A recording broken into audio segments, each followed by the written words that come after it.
Hi everyone, welcome back to my channel, or welcome if you're new here. For the video today, I wanted to sit down and go through my current favourites for winter 2021. I've got a little bit of a collection of favourites, mainly in beauty, some fitness related favourites, and also entertainment, as per usual, and I just thought I'd sit down and chat about them. Maybe you've loved some of these things as well and we can relate on that, or maybe you'll find something new to discover from this video. Either way, I've got a good few things set aside in front of me here, and I'm just going to get into it. Alright, so I'll begin with the beauty favourites, and the first of which is something that I'm wearing at the moment. I'll see how I can sort of show you clearly. I don't want to get up close with the camera and sort of ruin my setup, but maybe I'll put in a before and after of Lashify. This is something I've spoken about on my channel before, and maybe you've heard of it already. I feel like it's a pretty well-known brand, but I've definitely spoken about using it before myself, and I've used it on and off over the past 6 months, but I'm trying to get back into it in a big way. So I've got it on my eyes at the minute. I've got a couple Gossamers that I've been using lately. If you know about Lashify, if you know these sort of things, I've got the EE or double E sort of set, which is very lifted. They've got an extreme curl on them, but I've got 15mm, 14, 13 and 11. I don't know why I didn't buy a 12 in this set, but I've just got these here. In case you haven't seen them before, and I'll explain what they are as well, but can you see there's just a little cluster of lashes on this black plastic? Let's take one out to show. They're little clusters, more than what you get in like individual lashes when they're just 3 or 5 lashes or whatever, but a lot smaller than a strip lash, and these are very thin. Kind of hard to show, but hopefully you get the idea. If you've not heard of them before, it's kind of like a at-home eyelash extension product or system, and they're meant to be worn over a little bit more extended wear than just regular daily lashes. So sometimes people will change them every week or halfway through the week. I push mine out to 2 weeks. I think for me, I prefer this, and I've had eyelash extensions before. I prefer this because personally I felt very claustrophobic with my eyes closed getting my eyes done. I didn't really feel relaxed. My back hurt lying down and not being able to move around, and this is just a lot quicker. I'm not saying it's completely comparable to eyelash extensions because obviously it's not individual pieces, and I'm not trying to say it's the same thing as what eyelash techs do. This is very simple and very quick. I can do both my eyes in about 20 minutes, but it just works for me and works out a little bit more cost effective for myself as well. And I've just been loving waking up in the morning with kind of feeling like my face is half done, or my eyelashes are very done, but I feel a lot more put together with the lashes on. I think I had a bit of a mindset shift after my surgery where I wanted to take care of myself a bit more and kind of get back to taking care of my looks a bit, since I wouldn't say I let myself go, but I was definitely putting in minimal effort for a long period of time, and I want to get back to myself. So this has just been really good for that. I kind of signed up to their regular membership, so I'm going to get things every month, but I don't even think you would need to do that if you probably wanted to give it a go. I think you could, I mean, you can wash them, and I do reuse them, but for now I'm just kind of having a play and thinking I'll order a few different sets each month, or a different set, just to find what I really like. But for now, clearly I like a little bit more drama on the eye. Alright, the next favourite that I have to show is a skincare device. I was going to say skincare product, but it's a device. This is the Foreo Lunar Fofo, which is a model of Foreo that I hadn't heard of until I bought it actually. I've heard of quite a few of them. I'll quickly address as well. I know I've got this awful looking thumb right now. I had a bit of a cocktail making incident. Let's try and move on from that, but I feel like it's all I can see, so I'm going to use my other hand. This is the Foreo Lunar Fofo, like I said, and it's pretty small, I think, compared to the other Foreo devices, but this is one that I mainly picked up for my first Foreo device because it was on sale in the Amazon Prime Day and I thought I'd give it a go. This one, let me just see if I can turn it on. Can you hear that? So it's just like micro vibrations, and the little teeth or brush spines, little silicone spines on there, help clean the skin.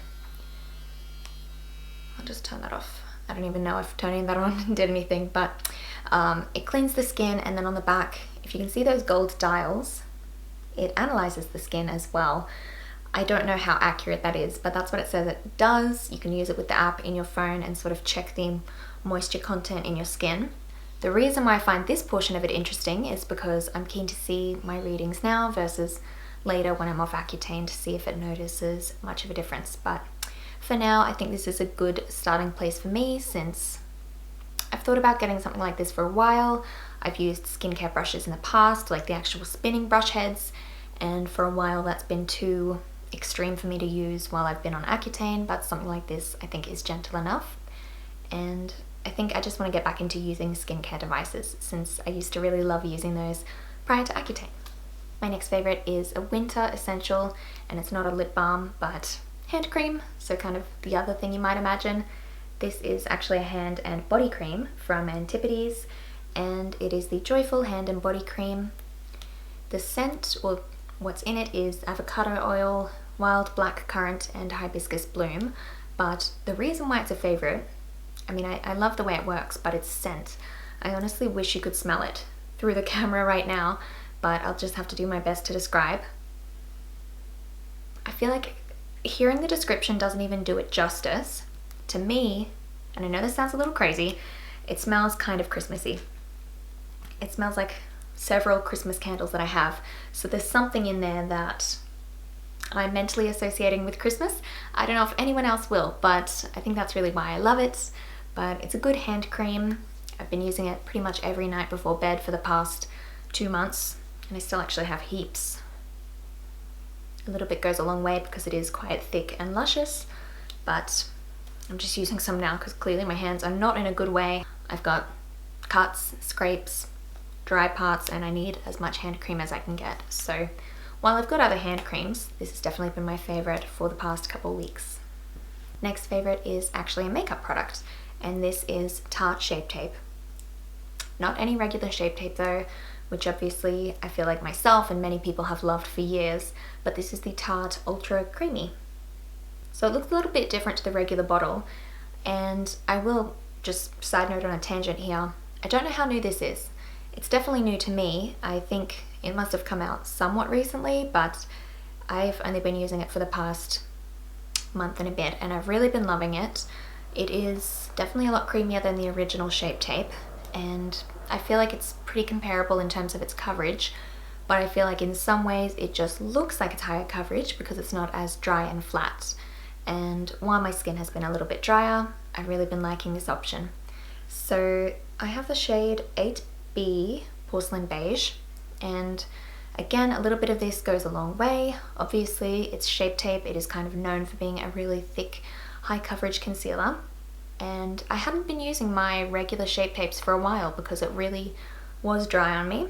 I think maybe last year, times in the past, I thought it wasn't too dry on my oily skin back then. But recently, when my skin has been dry, I just haven't been gravitating towards it. Part of that is because I've been going for more of a natural base and not wearing makeup that often, but any times I've worn makeup lately, this is what I've reached for. And I thought I'd mention it in case you haven't tried it yet. While I haven't gotten the most use out of it, the times that I've used it, I've really loved it and just found that it wears so well. I think that overall, compared to the previous Shape Tape and this one, I think this one just rates so much higher for me. The next product is actually also along the same lines of moisturizing. It's kind of the theme of the season. This is the Olaplex No. 8 Bond Intense Moisture Mask, and I haven't used this too many times. I've said many times in the past, I don't wash my hair too often, but I've gotten a few uses out of it, and I can already say I'm so glad I have this. I think in the past, whenever I talk about Olaplex, not even on my channel, but with people in day-to-day life, I don't really know why. I think people just ask me, since I might look like I'm more prone to dry hair, but people have asked why my hair is so long. I want to clarify, this isn't all me. I've got extensions in for thickness, but my hair is probably, there's some of it now. So it's still pretty long for bleached hair. And part of the reason why I've been able to grow it out so long is because, I think partly because of Olaplex. It definitely introduces moisture that I do greatly need.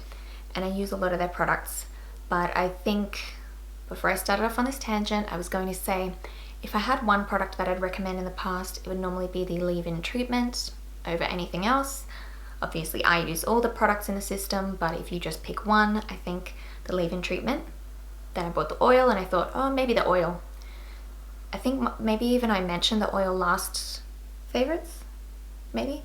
But I've got to say, this one, I think trumps all the rest. Again, it's kind of a new product to me. I don't think it's been out too long, but I could be way off. I don't watch really beauty related videos anymore, so I could be way out of the loop, but I believe it is a bit more of a new product in the Australian market anyway. It might have been out overseas longer, who knows, but it's definitely been a favorite for me. I think that I really do notice the difference in my hair. Both in the past I've used, and both currently now, I do use a lot of products to keep my hair soft and reintroduce moisture. And I've got to say, this one I've noticed more of a difference on compared to when I introduced other products, where I'd noticed a bit of difference and all cumulative. I think I really did notice a bigger change when I introduced this, is the point I'm trying to make. And one other point I wanted to make, I think that even with the Olaplex, while it is on the expensive side, there's no dancing around that. It is pretty expensive, but a little bit goes a long way. So I feel like you do actually get your money's worth. Obviously, if you use cheaper products, or sometimes I use cheaper products still, I will probably use a little bit more than I do with this, and I still feel like it makes such a difference. So I've got to sing its praises. Honestly, last favorites, I'm pretty sure I did mention the oil. This time I'm mentioning this. So let's see next season if there's a new product that I fall in love with, because I'm converted now. Every time they bring something out, I'm gonna buy it. Let's come back down to earth now with a bit more of a reasonable product at a lower price point. This is just a water bottle. This one here is from Lorna Jane. That's what this logo is, but it's a large water bottle, plain black, so maybe not the prettiest, but out of everything that I'm mentioning today, I think I've gotten the most use out of this. But yes, I can hold a liter of water in there. It's got a straw, which is its main point for me. I don't know why, I just love drinking water through a straw. It makes it so much easier to drink more water, I should say, and I just have to have that with every bottle, basically. Not that I'm going to be buying more bottles in the future, since I've been put on a water bottle buying ban. My husband thinks that I don't need so many water bottles, so I'm going to try and stick with this one. But considering I love it so much, it should be easy to do. Another thing I love about it is the fact that it does have a little spot where I can hang my keyring. I've spoken about this before, how I've kind of gotten into the habit of always having my water on me for one, but also having lip balm and eye drops in alongside it as well. So this does the job nicely. I do think it was about $20, but considering the size, I think that is kind of average price, especially with the straw and all. Plus for the fact it was from Lorna Jane, not a Kmart or Target type situation, but overall, it's definitely the best water bottle I've ever had. So very happy with that one. Now I actually also have something else from Lorna Jane. This is kind of hard to show, so I've got two different colors. I'm talking about sports bras right now, and the white one I'm probably going to talk more on, but I've got white and black. They are the exact same. I just figured black would be a bit harder to show. Little things about the design. So completely boring colors, I am aware on that. Black and white. And these are called the One Sports Bra. I think for the sake that you might only need one, or it's the ultimate, and I've got to agree. Now, I feel like it's a bit tricky. Sports clothes in general. I mean, I buy things from Kmart as much as I do from Lorna Jane. Lately, I've been on a bit more of a health kick, and I think I started to talk about it before. This has been spurred on a bit as I recover from my laparoscopy. I just want to get a little bit healthier and try and make my sad looking tummy from all the cuts and scars look a little bit nicer by toning up a bit. So I've been doing a lot more exercise, and good motivation for that I would consider good motivation is new sportswear. Long story short, I had to get a few new sports bras. I believe I bought the white one at the start of winter. So actually it was before my surgery, but I needed to buy a new sports bra. I just noticed kind of all my good ones, really high impact ones, were not as high impact anymore. So I bought a new one in white, which is this one here. Found I loved it, so I had to get another color, and that's when I got the black one. But design wise, these are the same. Now I'll just show you the white one because it's probably a bit easier to see the design. Or not design, I mean. It's very plain, but the features. So So it has a zip up the front to get into it. I will say I've had quite a few sports bras in the past that zip up the front. I think they might have been from Lorna Jane as well, but that's my favorite sort of sports bra because I want it to be really tight and supportive and don't want to dislocate my shoulders when I'm getting in and out of it. So that's a must for me. The reason though that I think this just steps it up another level, and I have to mention it, even though these really don't look that great.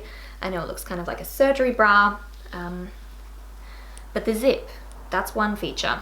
The other thing is the fact that it's pretty much adjustable all over. It also has actual bra clips at the back, if you can see that, so you can make it as tight as you need. And last of all, rather than the slidey sort of adjusters for the straps, it has hooks. So again, I feel like it's really hard to see all these components together, but I hope that makes sense. These little hooks can make it longer or shorter in the strap. I think I had it halfway, but eventually if it starts to loosen up, I can just make it tighter. I hope all of that makes sense. I mean, I buy the size that I need, but then I can make it really tight and supportive, and it just does the job beautifully. I feel so supported in this when I'm doing my running with the dogs or on the treadmill or any sort of workout really. I know, again, the design on them is very simple, but I think functionality wise, it's just the best sort of sports bra that I've ever had. So they really are the ultimate sort of sports bra for me. Obviously, like I said, I got white. Admittedly, I think when I first bought it, I only found it in white. So I was glad to get black since most of my sportswear is black. And I believe they also do a pink too. So I might need to get a pink just because I do work out most days. I definitely run with my dogs every day, sometimes walking them, but I'm trying to run with them every day. And I think I could definitely use a spare. So that's something on my radar, but for now, obviously 2 is better than 1. I still use other ones from time to time. These are definitely my favorites, and a big recommendation for anyone out there if you want a really supportive sports bra. The last favorite to do with health or lifestyle is a bit of a random one, but it is an acupressure mat. Can you see it here? This is actually a pretty small size. I know that there are some that are made that are like the size of a full torso, so probably a bit longer, but this does the job perfectly. I love how it looks kind of reflective there. This is all plain black though. This one I got from Kmart, and I've wanted one of these for the longest time. I have always heard about them. I have a pretty bad back. I've always had a bad back, and for the past couple weeks, or nearly 2 months at this point, I haven't been able to get a massage. Again, healing from my surgery. I don't want to put any pressure on my tummy. So I've been thinking about this, and I finally took the plunge. I was able to get mine from Kmart. I don't know if I said that yet. So it was pretty affordable. I think this one was maybe $20, but I really love it. I originally bought this thinking maybe it will be a test run for a higher quality one, if you will, but I actually really love this, and I don't think I need to upgrade. Definitely not at this point anyway, and I've gotten so much use out of it. Now, I don't know if you've seen these before. Can you see the spikes on that? These are basically just little discs all over the mat, and with little spikes that put or focus on pressure points all over the body. I think these are also called chatty mats. But yeah, acupressure mat is just what I know it as. I really love it though. This has helped my back so much. Normally what I would always do to soothe my back was limited amounts of stretching, lots of heat packs, hot baths, on the rare occasion massages in the past, but now introducing this, I feel like it helps me out a lot because I was getting to the point where I was low grade burning my back. So having something that isn't heat treatment applied on my back is really great, and I love the price point on this as well. So I had to mention that, I think, because every now and then Kmart comes out with something that already exists, but they do it for such a good price. So I have to mention it since I don't think it's been around for too long. I snapped it up when I first saw them, and that was maybe a month ago, and I've gotten so much use out of it since. I wouldn't say I've used it every single day, but I've definitely used it maybe every second day or so when I have the time, and I love it. I love it so much, and while I wish I've had one for longer, obviously I probably would have spent a bit more money on buying one in the past, I'm glad that I finally have one now and got it for a good price. Now that's it for all of the product favorites, but I also have some entertainment favorites to mention. I know sometimes I have a tendency to waffle on with these, so I'm going to try and be really concise.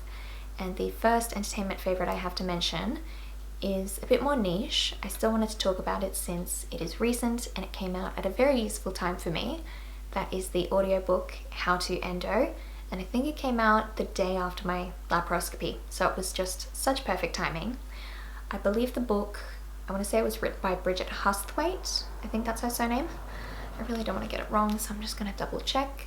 But I think the book came out a little bit before the audiobook did, but I waited for the audiobook because I thought it would be the perfect thing to listen to while I recovered, and it absolutely was. And yes, Bridget Hustwaite. I am unsure on that pronunciation, but she wrote the book and did the audiobook as well, and I've just found it really helpful. I loved the fact that I was able to hear about someone else's experience with the disease I was just recently diagnosed with, and hear about kind of how to live with it. I think it was super helpful at that time, especially since I was coming to grips with it. So just perfect timing. It was a very entertaining listen. I nearly said read, but obviously I did not read it. I just listened to it, but it was really enjoyable. Didn't take much effort from me with my slow recovery brain, and I really loved it. I still have it in my Audible. So while I would listen to it again, I obviously can since it's always there. I am also considering buying a copy of it as well so I can read it. I think that might be nice to have a hard copy of it as well, just so I can read it and have another way to enjoy the content and also support her as well, since she's doing such a great job speaking up about this disease. And like I said before, it really was a good way to keep entertained and educate myself a little bit while I healed up from my surgery. Now the last two entertainment favorites are more standard, things that I watched, the first of which I'm pretty sure I mentioned. It was a series of 3 horror movies that came out on Netflix. Obviously I'm talking about the Fear Street movies. I'm pretty sure I've spoken a little bit about this on my channel at the point I was watching them. I think maybe in a vlog or something, but I wanted to mention them here as a favorite since I really enjoyed them. I'm thinking of going back and doing a rewatch since it's been a couple weeks. I think I could enjoy watching them back to back in a proper binge because I did watch them weekly when they first came out. But I really loved them. Obviously there was 90s, 70s and also 1666 themed. I don't think that's a spoiler if you haven't seen them since that was something to do with the titles. But I really enjoyed them. I'd have to say my favorite would have been the 70s one. And I know some people really hated that one. I think depending on the person, like I've seen reviews where everybody kind of liked a different theme or different one. But for me, I liked the 70s, I think just for the fashion and the soundtrack. I think that the theme of the camp setting was also very cool, even though I did like the 90s one. And the 1666, I think prior to the last one coming out, 1666, I thought I wouldn't like it as much, but after seeing all 3, I've got to say I still liked all 3. I did like 1666, but 70s was still my favorite. So keen to go back and rewatch those, and this is your prompt. If you haven't seen them yet, at least all 3 are out now and you can binge through them. Now moving on to the last favorite that I've had recently, that was a series that again I've spoken about. It was Cruel Summer. And again, I'm not going to spoil anything here. I think I spoke about this in my insomnia vlog. I was really obsessed with that show. In case I haven't said yet, I've actually gone back and started rewatching it.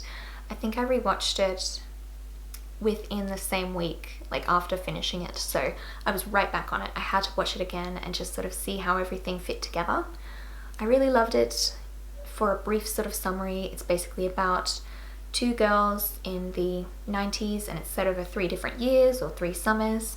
One of the girls goes missing and the other girl kind of takes over her life in a sense, and there's just a mystery element about the girl disappearing and things that transpired when she was away. I don't think that really gives anything away. That's basically the premise of the show, and I really loved it. Without giving anything away, it just sounds kind of so-so, but I think after watching it, my mind was blown. I'm sure anyone else who watched it, you sort of know what I mean. The underside of all the characters that sort of gets revealed throughout is just so interesting, especially one character in particular, who I'm not going to say who, but again, if you've watched it, you know who I'm talking about. I am keen to see, because I've heard they're making a season 2. Not sure if it's going to be with the same characters, and I'm not even sure if I'd like that, but if the same people are making it, I'm sure it will be good. Fingers crossed anyway. But at the very least, I think that this first season that came out was really good TV, and I haven't really liked a new show that has come out in recent years as much as I did Cruel Summer. So I'm just so happy that I watched that. I have to do the right thing here by recommending that everyone watching this right now, me talking right now, if you haven't seen that show, just go and find a way to watch it. It is on Amazon Prime and you definitely won't regret it. That's all I have to say. Alright, but now that's it for all of my recent favorites for winter 2021. Please let me know in the comments down below what your recent favorites were. I understand if you're in the Northern Hemisphere, it's been summer for you, so you might have very different things, but please let me know. And maybe if you're just watching this and don't have any favorites to sort of share, perhaps something I shared will be a bit of a favorite for you if you have discovered it just now. But I will be leaving you here, so I just wanted to thank you so much for watching. I really hope you enjoyed this one. Please give me a thumbs up if you did and subscribe if you haven't already. But like I said, I will be leaving you here and hopefully I'll see you next time. Bye!